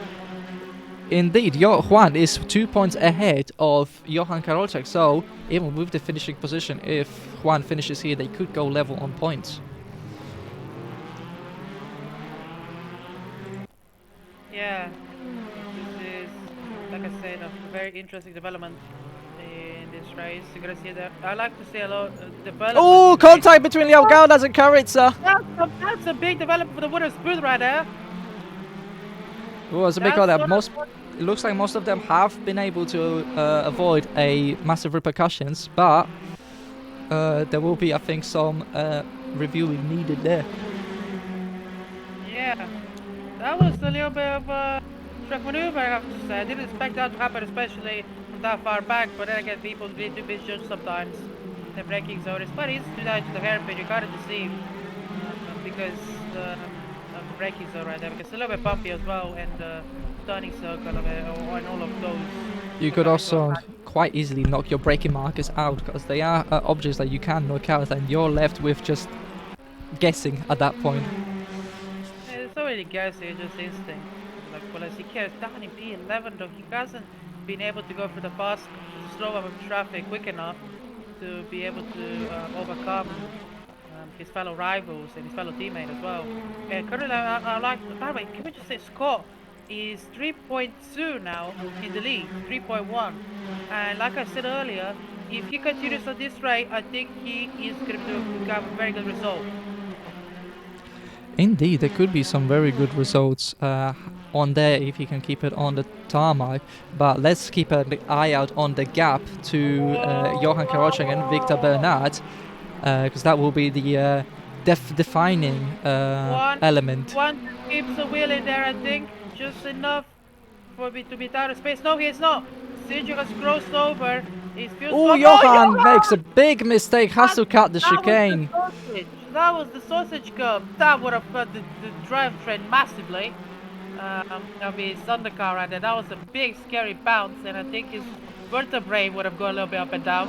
I think his vertebrae, I think his pants will go everywhere, and I think he might need a change of them. It was very lucky to get away with the without a spin or ending up in the wall. Yeah, come on, my buddy boy, get a point at least for the Frenchies. And he's got up on Ben Rushworth. Ben Rushworth slacking a little bit. Yeah, Ben Rushworth is not doing too well at the moment. Not sure if he's struggling in the second race, but he's still in the points-paying position, which is the important part. Simas Ruplena is doing very well still to be in up to P9. Very good driving from Ruplenas at the moment. Yeah, Marco, unfortunately, the big loser again in the second race as well. In the last position, 8 seconds behind the car in front of him. So maybe he needs to pick up the pace a little bit for the next race. PGO, which maybe a circuit that suits him better. You never know. You have those drivers who have those wonder races, you know, at the circuits they enjoy and love to drive. So yeah, Squad right now is slipstreaming Stitch, but I think Squad is a very aggressive driver, so he's gonna go for it. He's put over. He's nearly onto the grass, nearly, from Stitch right there. As he tries to stop him, and slowly going to the hairpin. As Johan as well goes for a move, but Victor Oh, it's a spin from Johan! Johan spins, gets on power too early. That was the spin of the power with combination of unsettling on the curb as well. So Johan has just shot himself in the foot really badly with that curb bounce and applied the throttle too early, which is very easy to do for them, I have to be honest. Too much confidence from Johan. And now he is going to be underconfident for the rest of the race. Indeed, he will be under pressure. There's still 10 minutes to go. Anything can happen in these racing. Scott Sauber currently maintaining the gap to Danny Tutui, his main rival, I feel, for that first paying position. And Danny Tutui doing very well to keep a fast Spaniard right behind him. Though, can Juan Gramash keep his fellow countrymen behind him, although not on the same team? Yeah, and it's a very interesting, like I said, it's a development this race. It really is very big development, especially the second race, because you see how the developers does out. It does the fast drivers who have gone up the grid, which have been successful to do so. Like Iker, we've seen that he's been struggling this race to do the all steal. It's all side by side into turn one, which is kind of a suicide maneuver, but Sergio right there is now getting sandwiched realistically by Victor Bernat and Danny Tweety or Sergio. I'm gonna keep calling him Sergio because that's his in-game name and that's how I know him. Yeah, Juan Gramash now again. He's gonna go for it again. This time is down. This time is the outside. Yeah, this is second time or even third time's the charm for him. He's got way difficult at the braking, but oh, that was banged. They definitely banged. There was I'm not sure, there was a little bit of banging, but I think there was a little bit of a loft tap from Danny Tutui's teammate, Victor Bernard, that may have destabilized him a little bit, but Juan now up to podium paying position. Can Danny fight him back on the following corner? No, Juan shuts that door. Very late, very risky, but well held by the driver. And it looks like Victor Bernard will make his way through and attempt to improve his positions up again and try to put some distance between himself and Johan Karocha, who will be on the charge now. Yeah, so it's like I said, it's just great battling all over the field. Like oh my, that was very close. That was very close. Like I said, like everywhere you go, you see battling up and down the field, and the two Lithuanian. Oh, we have a spin from Mr. Karitsa. So, did very well in race one. Now Saudi is struggling a little bit in race two. I think Mr. Kaiser was on charge for reverse score, but then he unfortunately dropped out of the top 12. I think he was on... Oh, somebody top in the background I saw. Somebody hit the company card, I think. Or I could be wrong. I think you would be wrong. Looks like at the moment everything is fine. Let's switch back to the closest battle on track at the moment, and it's between the two Spanish, and it looks like Victor has made his way in front of Juan. Juan will fight him in the hairpin. Can he make the move around the outside stick? No, he can't. Can he get the better traction out of the zone? Johan go deep into the corner once again. The more these two battle, the more they slow each other down, which gives an advantage to Fabienne and Scott in the first two positions. And that could cause a major upset in the championship. It could definitely have a very interesting outcome for the championship, and some new podium sitters and new winners are definitely welcome, and what I strive for, the more the better. I mean, that's what these reverse race up are there for, to spice up the grid, mix it up and see how the drivers fare out between each other. Oh, that was a very good line I think from Juan, but Juan is just, look at the defensive driving from Victor. I think if honestly you could make a 30-minute analysis video on his defensive driving. Oh, we are a spin from Tautfidas. Tautfidas spins, goes off into the gravel, allows Simas Ruplanas through. Ike gets promoted as well. How many more positions can Tautfidas lose? I think it's only 2. I think he got away relatively lightly, considering the how much he went off the track. Yeah, look at Johan. Johan hasn't been able to keep up with these three. Johan is struggling. Johan is closing up the gap. The gap was 2.6 seconds. He's down only to 1.6 seconds. However, But again, Scott it's is extending his lead against Victor Bernard. Fabienne Gertner was able close to. again. Yeah, It's she is. close again. We might have a battle for first place between Scott and Fabienne. Now, what will be the state of tires between these two? I think that these two have already overused their tires. I have Juan goes to around the check. outside again into the hairpin. He is further ahead, but again, Victor with the inside line. Little bit of a slide from Juan. Oh, he didn't get a good exit compared to Siju though. Siju got a better exit. So he's gonna put the pressure on the Plus Ultra Automobilista Racing. Oh, Juan makes a mistake. Has to cut the chicane. And look at Siju. Siju! Juan tries around the outside, nearly hits Victor. Incredible racing! And now the teammates are side by side. And Juan, no! Oh my god, no! This is gonna be suicide right here. Into the chicane. Stealing 3-1. Juan barely hangs on. He's got a wheel in. But it's just not enough. And Siju can't make anything, nothing of it. A squad little bit of a track extent, but that's fine. And this is some incredible development of racing. And now look, Victor's gone through. Victor's gone through. Victor has gone through. Victor is pulling away. That line, that Siju's sticking his nose wheel. It's really thrown Juan off his racing line. And now Siju's trying to stick his wheel again, throwing Juan out again and just allowing. Oh no, there's contact! There's contact between these two. Oh, unbelievable! And Johan takes it all away. Johan takes it all away. Johan is still 2.4 seconds behind Victor Bernard. He will have to pray that Victor makes some mistake or Johan has to hit overdrive. There's actually a battle for the lead. There's actually a battle for the lead. I think Fabienne has saved her tires more compared to Scott.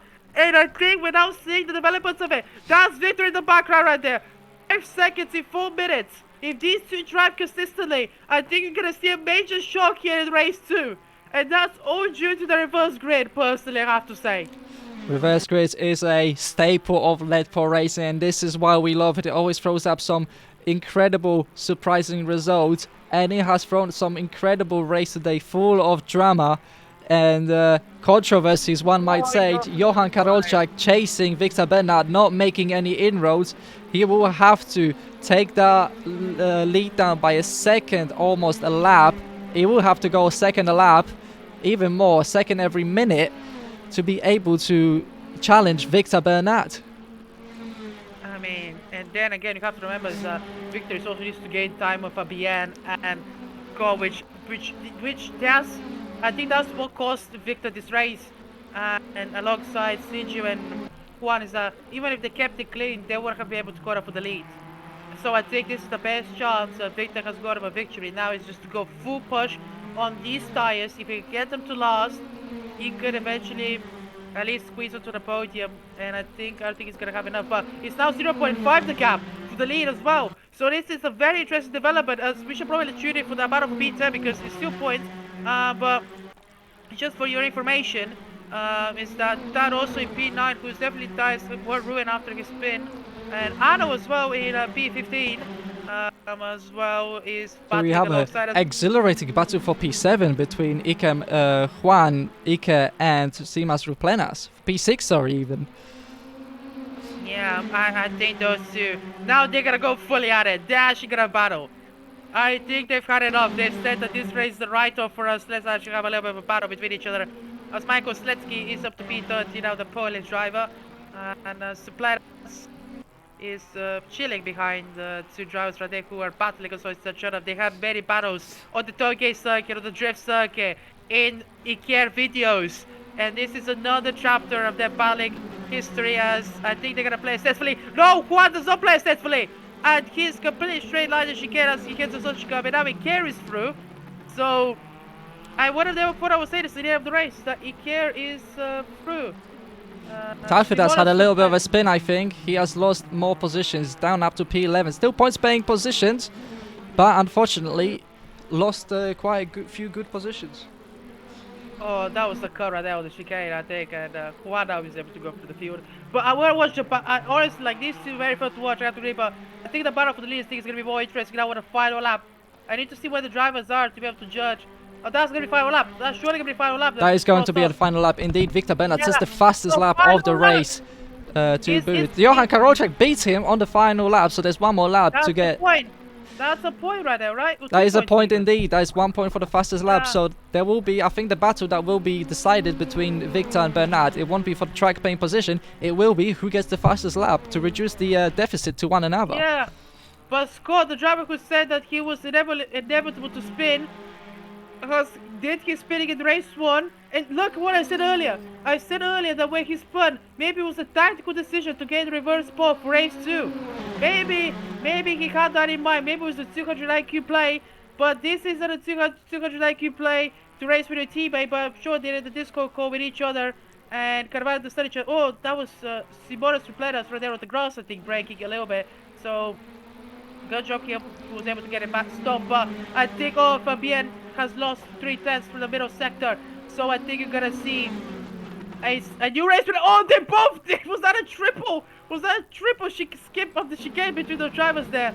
That was very interesting right there. Yeah, must have cut away at the worst possible timing because I saw some gaps coming down, but Yeah. it was definitely interesting. Rupenas gets ahead of Ike Mara there on the final lap, and it is And the now final it's race lap. over. It's time going to the leader, and we're gonna have a new race winner in League 4 Racing Community history. As Scott takes the final chicane, takes the buddy hop, and Scott Skelvig wins the Magny Cours Grand Prix Race 2. Unbelievable! A reverse pole winner, I believe. Unbelievable. Indeed, that will make him a reverse pole winner in the race. Let me just have a quick. Yep, indeed, he has won. P1 confirmed for Scott Solvig. Fabian Gertner takes P2. Victor Bernard P3 ahead of Johan Karolczak for P4. I think Johan will remain with the fastest lap. But let's have a look because there's still battles happening on track. Ben Rashford is still battling against Arno. Yeah, and I think the battle for the last battle of points is still up. And the drivers right there, now they're across the line for the final points, paying positions across the line now. Wow, what a race have we had. So this is definitely a confirmation of how the race has developed. We had Scott Solving, your confirmed winner, followed by Fabian Gertner, Victor Bernard, Johan Karolczak, P3-4. Danny Tatui goes into P5 ahead of Juan Gramaj. Simas Rupelans with a good driving up to P7. Ike Mava, unfortunate lag down to P8. Quanti falling back down to P9. Well-driven Tautvidas securing his first points in the series with Arno in P11. Michał Sadzielski, that final point belongs to him in 12th position. And then it's Ben Rashford, a driver who has done so well in Silverstone, just wasn't able to replicate the result here in Magny Cours in the final race.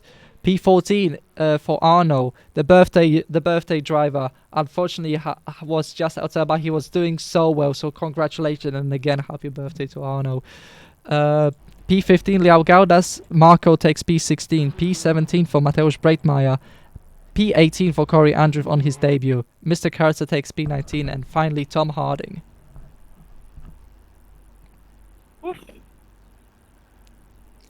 So wow, what a race have we had. This has been a fully exhilarating race. There has been some big dramatic moments throughout the race. And I think this race will have quite the ramification on the way the championship standings will look at. I mean, first of all, let's just acknowledge the fact that Scott won. And I said it early in race 1, I said that when Scott spun, I said he could fight for reverse pole because reverse pole is key. Because, you have the queue of the fast cars, the queue of the slower cars, but one of the slower cars, especially at the front, like I said, if they're able to use the clean air to their full potential, they could potentially win the race, and that's what Scott did. And he executed that perfectly, that advantage you have of the pole position, the clean air. Because all of the other drivers behind him, like Bernard and Johan, were battling while he was setting in those quick lap times that he was able to afford. So, yeah. Yeah. It's been wonderful, and wow, what a race! I hope everyone here in the chat has been wonderful to see. I was just also enjoyed watching it. So let's see, what do we have in the chat? Yeah, up to 24 viewers today. So wow, it has been quite an amazing turnout for all the viewers. Amazing turnout from the drivers. We had 20 drivers in this race. This is a record here for Let Pro Racing, and it's been wonderful to see. All things considered, very well driven to every single one of you drivers. And I think, well, what can I say? I think it's time to see if we're gonna get any drivers for an interview, which is my personal favorite thing.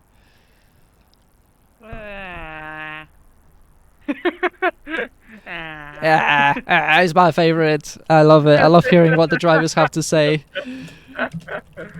That's my reaction. I love No. interviews. I love the interviews, and I think some of our drivers even love it as well. Well, they love having this said. If they enjoy it. Hello, Habibo. Uh, Welcome to the party. A light party. Wonderful. It's been wonderful. Okay, so we got Mr. Karitsa, which was first to reply. Welcome, Mr. Karitsa. That race has been quite the emotional drama roller coaster. Not the race you were definitely hoping for. So how was it out there for you? Actually, I was pretty proud because in qualifying I finally succeeded to.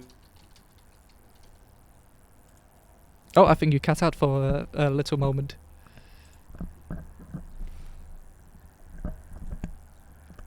Rear wing was destroyed. I think you may have to repeat that. I think you cut out for the entire sentence of what you were of what you said. Made it to the first turn. So yeah, definitely a race to forget, but I think we might be losing Mr. Carousel over here a little bit. yeah. Actually, I'm sorry because in the first race, I think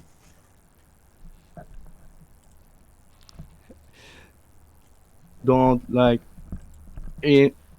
It came to like it provoked a spin for myself and the other one, so I'm deeply sorry about it. Locked up and basically missed the apex.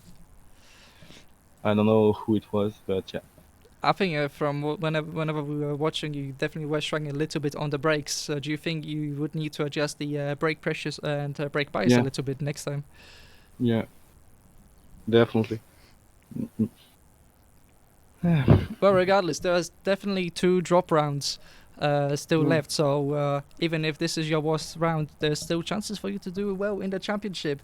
However, next round is at PGO, and we're debating of doing a night race. And have you ever driven PGO circuit? No, but I definitely did a lot of night races, so let's hope it will help. But yeah, I never raced the track. I think it is fictional. Am I right? It is a fictional made by, I believe it's a 00. Okay, nice. But I will train it as soon as it gets on the training server, and pray for having good times and good results in next race. Indeed, it was definitely a whole different track circuit than it is Magny Cours, so it will definitely be interesting to see how the drivers adapt to that circuit. I mean, as long as it is a fast track, I'm happy. It is quite a fast track. Ven here has quite experience with PGO. You're one of the PGO likers, aren't you, Ven? I do believe in PGO supremacy, yes. Fantastic. Any questions you would like to ask, Ven? I'm gonna give the Kimi Raikkonen treatment and say no. Fair enough. Well, thank you for joining us, Mr. Carter. Anything you would like to say to the stream? To the guy who said, hopefully one day. I knew him. He's a friend of mine. Next time I'll get you. Fair enough. Well, thank you for joining, Carter. Better like next time. And thank you for having me. It's our pleasure, as always. Who is next? It was Quanti. Oh, Hello. Oh, Scott. No, it was unfortunately it was Quanti replied first that we don't go by the winners. So Quanti, a race, you got some points out of that race, but it was definitely not what you were hoping for. Well, yeah. Honestly, I feel like I'm happy with my results because I mean, there was obviously potential. I obviously lost a few places. Most of it from my mistakes, some of it from, getting tossed around, but I mean, that's just racing. Personally, I'm happy with my results. We got points out of it, and hopefully, I don't have a race worse than this, so it'll be a drop round for me, but in the points. But, I had a fun time. It was still fun. The recovery drive in the first race, that was actually, I'm actually pretty proud of the first race. Second race, not my finest work. Well, next round is at PGO, and we're thinking of having it as a night race again. But it's a completely different style of circuits. And have you ever driven at the circuit? Oh, no. I'm really new to AC, actually. I've been on iRacing all of my sim racing, timeline. I've been on iRacing. So I'm still new to AC. I'm still learning all the tracks, and I'm having fun doing it. I mean, it's a completely different sim. It's entirely new. I'm just having fun doing this. This league has been really awesome so far. I mean, with all the people watching and how packed these races are.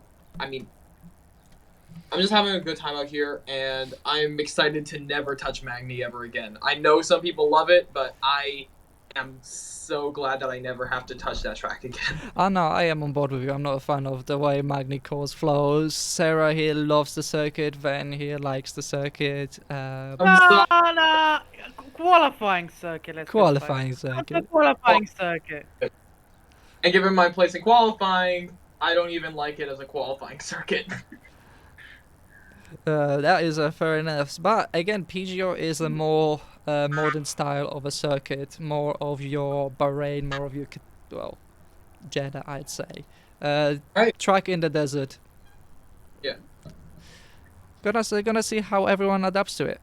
However, anything you would like to say to the stream before we move on to the race winner? Hello. Wait, no, that's the wrong side. Goodbye. Right, thank you, Quanti. And now let's bring in our race winner, Scott Solvik, Bled for Racing winner. Congratulations on your first win here at the league. How was that race for you? Well, race two, race two was quite good. That was, honestly, I just drove. That was my main thing. Is like, if I nailed the start, which I did, I was just thinking, just be consistent, keep the tires in a decent temp window, and just try to keep the pace going as consistently as possible throughout the race. And I feel like I succeeded in that. Obviously, Fabian managed to get close near the end there, but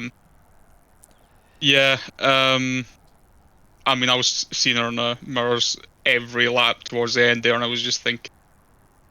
Actually, I wasn't thinking a lot, honestly. I was just thinking, keep the car on the road, don't push or anything. Just keep it going, keep it smooth, and ended up working. Just drove how I wanted to, and just very pleased, and glad I managed to recover from that quite bad race one as well. So hopefully I've got a bit of a handle on this car now as well.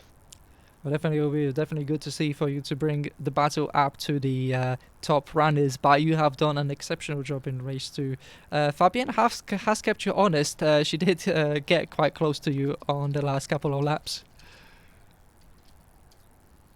Yeah, no, it was definitely like I was considering maybe going a bit fast, and I did end up upping my pace a tiny bit, but I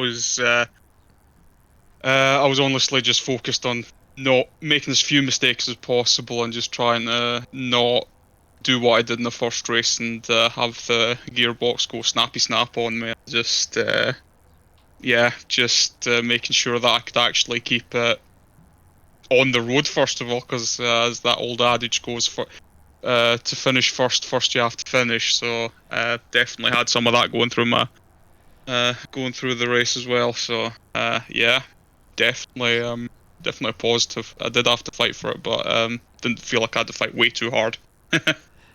Indeed, well, congratulations, and this will be very interesting to see where it push you in the standings. And speaking of going forwards, PGO, have you had experience with the circuit?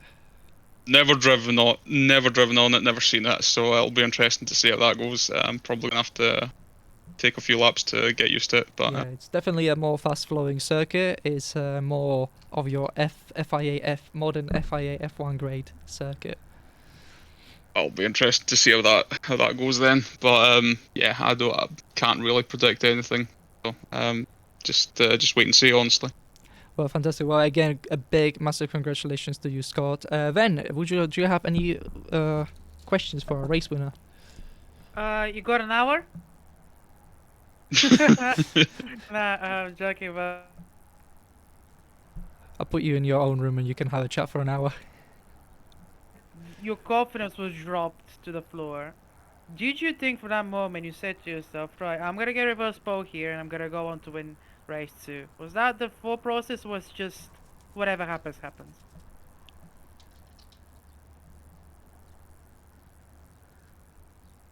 Scott. So, like, Yep. Hello, Scott. Hello? Do we have an internet issue in Norway? It's just snowed again. dang it.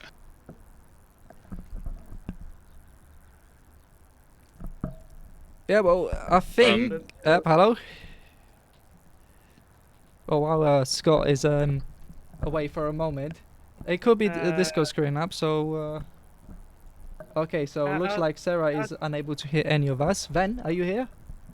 I'm here, but I was saying to Scott, when you spun in race 1, when your confidence was down to the floor basically, did you think from that moment, hey, I'm gonna get reverse pole and I'm gonna win race 2? First spin, I was just thinking about recovering as much as possible, honestly, because at that point I was running P4 and I was hoping to actually get on the podium, and I thought I could, if I was just being a bit smart, I could keep on that. But then, yeah, lost it through that corner there, and it just yeah, tried to recover. I was almost up to 6th again by the end of it. So and then, you know, second lap, penultimate lap, just out the chicane, I just end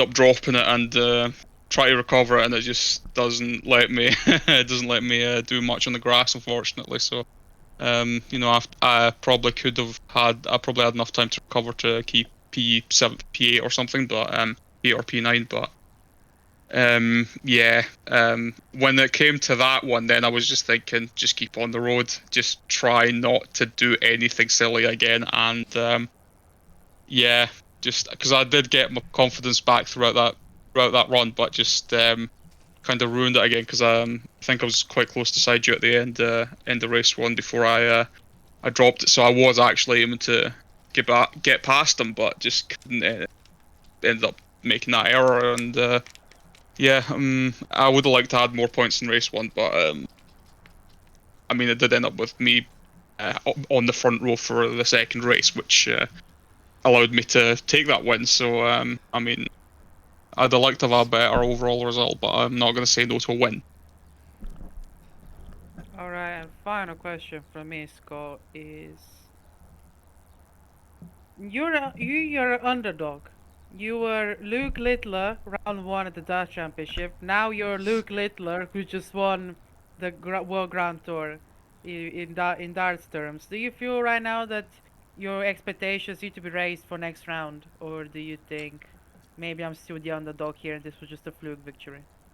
I mean, honestly, this is like not something I'm focused on. If I was actually thinking I'd be trying to get as good a championship position as possible, then I'd probably I would put myself in a position where I would try not to be the underdog. But when I'm running national championships on other sims at this point, so it's a bit hard for me to say for certainly that I can actually I don't mind just being the underdog here. So just yeah, honestly, if it does end up with me being a bit of underdog dark horse for the title, I mean, I'll take that. But I'm just here to race, honestly. So No, just that's the Kimi Räikkönen trimmer right there. That's the Scandinavian gonna trimmer take right it race there. by race. That's the Scandinavian approach to driving. I just want to drive, mate. That's the Norwegian approach. Well, thank you, Scott, for the interview. Congrats on your victory, and Any yeah. final things you would like to say? No, just thanks to everyone involved, and thanks for making it a good event again. It's great fun to Alright, race these cars. So thank you very much. Can we get a big round of applause Well, for again- our race winner, Scott Sovic? Very well done to Scott. Congrats from the chat. And I will see you in the next round. So I will put you back to race chat, and let's bring back Anno. Anno, the race has gone Hello there. a bit wishy-washy, just kind of pulling you out of whatever it is that you were doing there. It's okay. Just laughing at my own mistakes mostly. Yeah, what happened to being? Did they need to be professional? So Anno, a race full of mixed emotion bag. How was it out there for you? Well, I did have some good racing. First race was a bit more annoying because, well, I just kind of got screwed by incidents ahead. But still, that did result in some good racing, so that was fun. Race 2, not so much. Even though, like, still had some good racing, but also some, yeah. Indeed. So Magny Cours, how would you say the track was for you, and how did it? Honestly, so I understand why people hate the track. I disagree, but I understand them. So you can see the flaws, and you say, well, it's what makes this track what it is. I still like the track, honestly. I think in this case the setup didn't suit the track too well. It wasn't really bad, but just could have been better for it. But you know, you can't make a fixed setup that suits every track on the calendar. Indeed, and we prioritize the ease of driving over the outright pace of the car. Yeah, and in this case, I think you know, the understeeriness, the slight understeeriness that comes with the setup, actually made it a bit harder to drive on this track. So next track is quite a different track. It will be PGO. Have you driven on it before? I've driven on PGO before. I did, I think, F3s on there. Yeah, the RSS F3s. I actually really like that track as well. So it definitely is going to be interesting with these cars around PGO, Yeah. especially it's such a different track. It's way more high speed, I would say, with medium speed. Yeah, Well, it has way more high medium speed than speed. high speed corners. It's longer as well, and just lots of elevation changes around there, so tricky braking zones. So yeah, I think it's gonna be an interesting race for sure. And I'll have more time to put into practicing it. Yes, you know, since Salt Lake is over. Indeed. So today the server is still going to be off to give drivers some time to relax a little bit. I feel like after today, drivers do need a little bit of relaxation before jumping into the next practice. Yeah, I know I do for sure. Well, either way, congratulations on your driving. Thank you for joining us. It is such a wonderful, it's such a pleasure to welcome drivers such as yourself into the series. So, is there anything you would like to say to the stream? I just hope you all enjoyed watching it, and I really hoped you caught me getting through the carnage before the restart. Oh, definitely. Oh, Because to be fair, before I let you go, Ven, do you have any questions? I'm gonna give the Kimi Räikkönen trim and say no. Fair enough. Alright. And you were saying about the carnage at the start.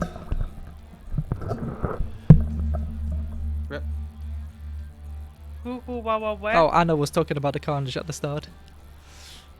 Yes, yeah, the stuff that caused the red flag. Yeah, that that one. didn't happen. That Okay, didn't happen. okay. Yeah, the red flag, that did not happen. It happened in my heart because you know, getting through those cars, I was straight up biblical. That was. But we'll definitely have a see on the replay, and maybe it will end up in the highlights. Who knows? But again, thank you, Anno, for racing with us. I will put you back to race chat and bring back Danny Tatui. Hang on, I need to change the song that's playing in the background. Danny Tatui, what a race that has been, especially race 2. Your battle with Johan, with Juan, with Victor was something magical to see. Hello there. Yeah, I mean the pace was alright. It was not great. It was not what I expected. Hold on. Shows me. 1, 2, 3. Hear me? Yeah, we can hear you. It shows me that my microphone is detected. We can hear you just about barely. It's not the first time that we had. We're having Discord issues, it seems. Alright. Thank you, Discord. Use Skype. Thank you, Discord. Use MySpace. Well, if you can MySpace. still, if you can still hear Use me, MSN Messenger. Yeah. if you can still hear me, yeah. I mean it was not what I expected today at Magny Cours because I tend to be quite alright here. But at least I'm quite happy with race 2. I had some great fights, and at the end of the day, that's why I'm fighting. That's why I'm racing. Great side-by-side battle with the other people. Indeed, and I think during the last race, you and Juan, I believe, had a little bit of a coming together in the last chicane. Yeah, I just reached. He pretty much cut the last corner and went straight into me. I will not reporting that because I also think I was a little top and aggressive. That he was pretty pissed at me, but yeah, at the day we both lost out. I lost the place and damage, and I lost a lot more position. Indeed, I think we are having a little bit of problems with Discord. I can hear you fine, and then cuts out for just a split second. So Yeah, it's a bit frustrating. Hold on, let me see if I can. So let's see if Danny is able to fix his problem. I think Danny and it's Ben that wants to have an interview. So Ben, are you staying for the rest of the interview, or have you have a business that you may need to attend to?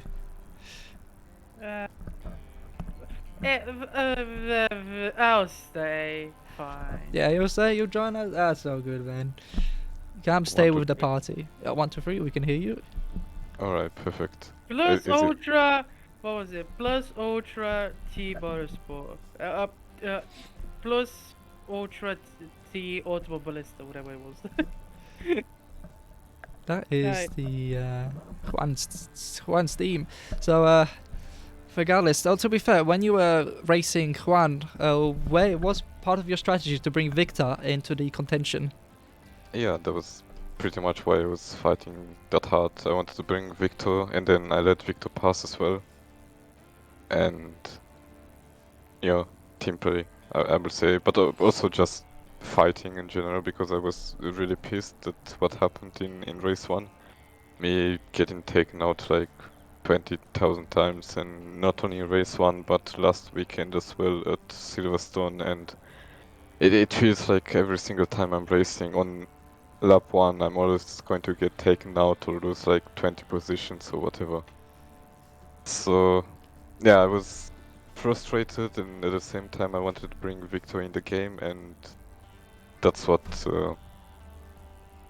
that was the result of all of that, I guess. Well, luckily, as always, race to make amends for it. And next round in PGO, a completely different circuit. Yeah, I mean, I did race PGO International.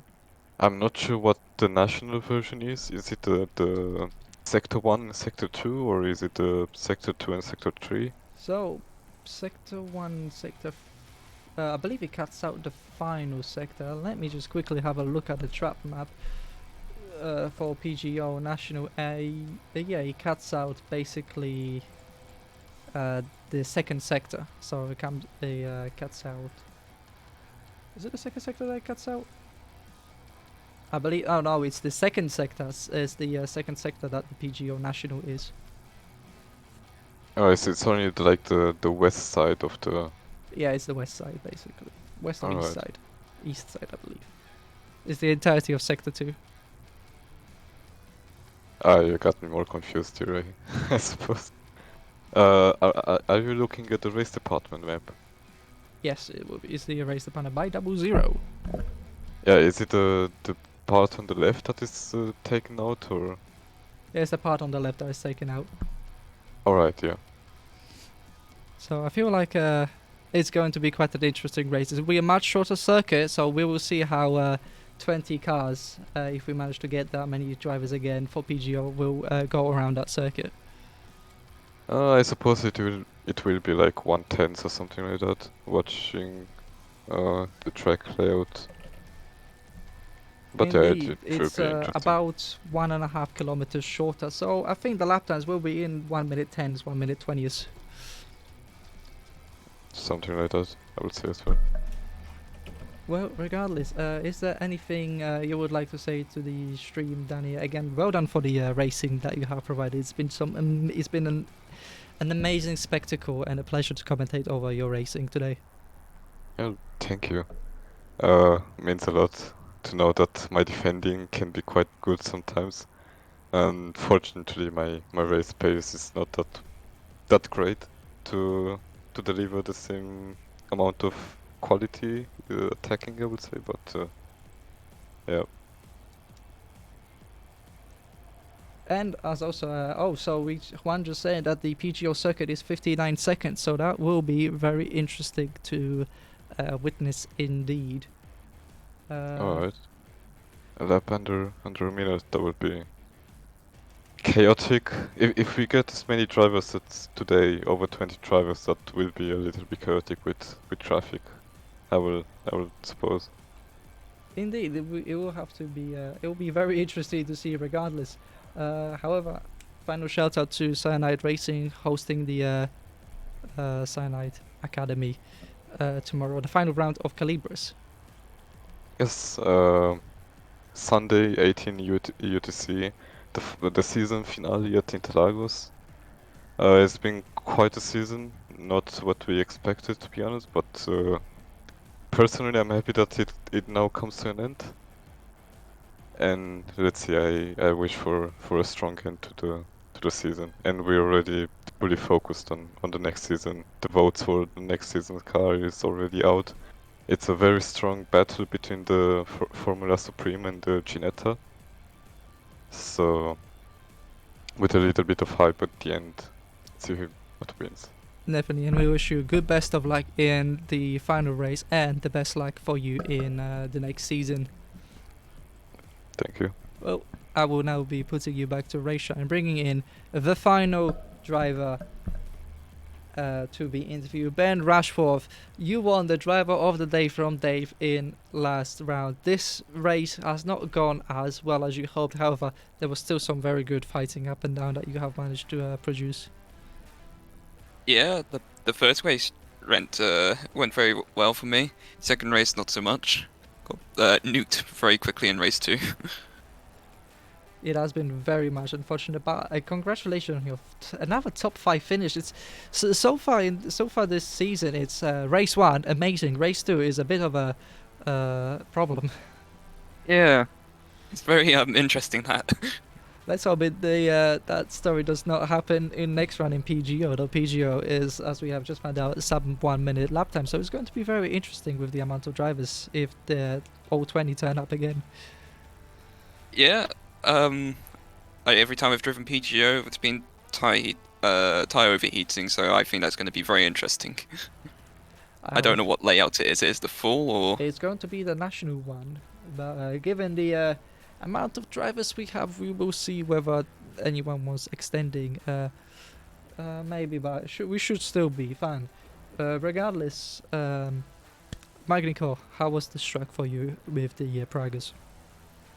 The car was very fun to drive with this track. It's the first time I've actually driven it before.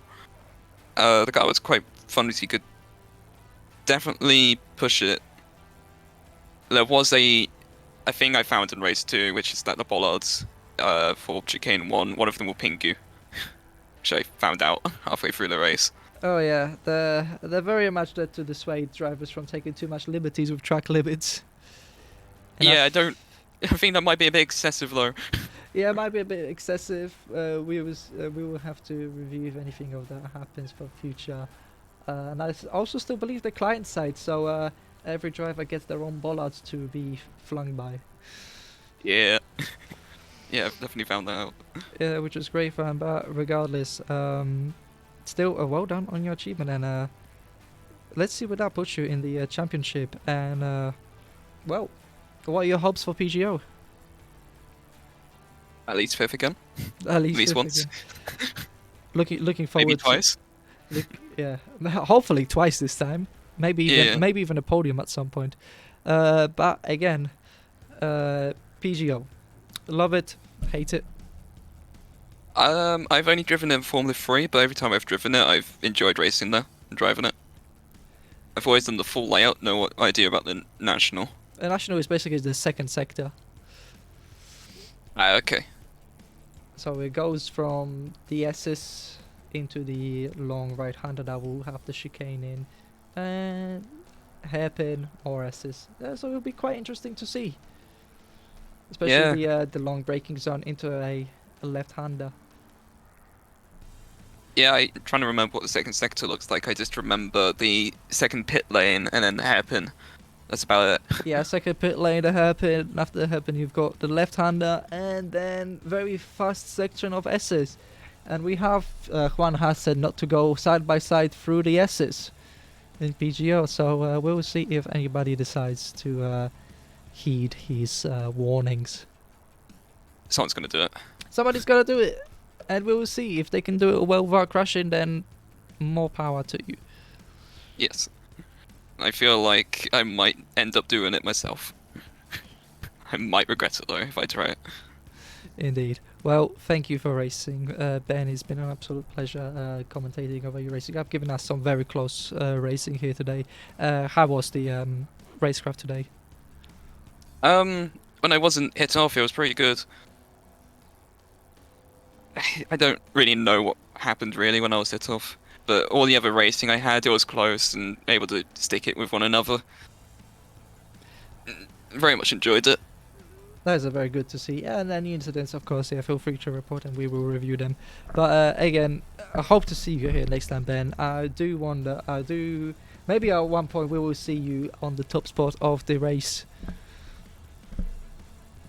Guys in front are very fast. I think something's going to have to happen for that. Hopefully. Stranger things have happened in racing. Yes. Well, Ben, do you have any questions for Ben? I'm gonna give the Kimi Raikkonen treatment and say no. Fantastic. Well, thank you again, Ben Rashford, and I will put you back. Any final words do you have for the stream? I can't think of anything. Fantastic. Well then, again, thank you, and hope to see you next time. And that is it for everything. What a race that has been, Ben. There has been so much drama, so many dramatic moments, and potentially championship-defining moments. Yeah, I would agree with you. Very thankful I was able to be a guest for this round. I think it's probably one of the better rounds I could have picked. And I just hope that from now on the championship is still interesting for the viewers, for the drivers, because that's what is going to keep this series alive. And hopefully the drivers keep turning in week in and week out. And hopefully we get to see more surprise winners like we had today. Indeed, hopefully so. Well, hopefully our prize pool, we have a trophy, we have a Toblerone, and we have some extra goodies from our series sponsor, A1 Performance Products, through the subsidiary A1 Teamwear. They said they will provide shirts to top 3 members of the championship standings. Not only that, they said they can offer quite cheap and competitively priced shirts for anyone that is that would want to go through us and order a shirt between £15 and £20 for a design of your choice or a heat transfer shirt. Interesting. So there is a in our Discord server. If Sarah would like to, or Juan or Ike or whoever wants to put in a Discord link, I just keep forgetting to set up the bot to automatically do that. Link to our server. You can find more in the announcements and designs that are possible to do. But for now, wow, that has been quite a round. I'm still trying to get over it. Wonderful. It's been a wonderful spectating. Thank you for Ven for commentating. It's been an absolute pleasure having you here. No worries. And thank you to all the viewers. We have peaked the Let for Racing record. We managed to see 24 viewers at one point, which has been amazing. So thank you to every single one of you. Thank you to all the drivers. We have broken a record of previous round. 20 drivers at the grid, which is, wow, just phenomenal to see. And hope we can continue this trend into the remaining 8 rounds. And for anyone watching, if you're still interested in partaking in Race What, there will be a link to our Discord in a short little bit that you will be able to join. There's still 8 rounds remaining with 2 drop rounds. Even now, there is still chances for you to fight for the top step of the championship standing.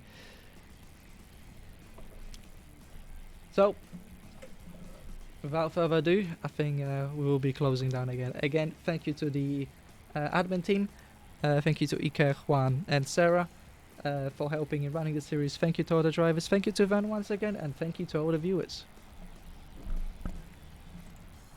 And Van, any final closing words you have to say?